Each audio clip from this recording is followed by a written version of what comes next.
शिवांची सकाळची लुडबुड बघा. आज सुट्टी म्हणून काय नाही, पण रोजची अशीच लुडबुड आहे.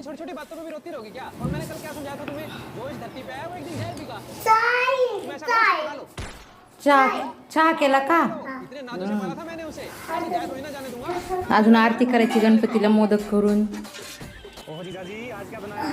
गणपती बाप्पा मोरया, मंगलमूर्ती मोरया. काय चाललंय तुमचं? देवबाप्पाची आरती केली का शिवांश?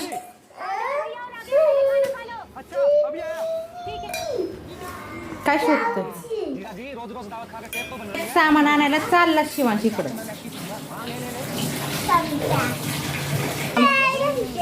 सापडला का चमचा? काय देऊ? तेल नाही, पाणी घे. आणि इकडं शिवांच्या पप्पांचा चहा करायचा.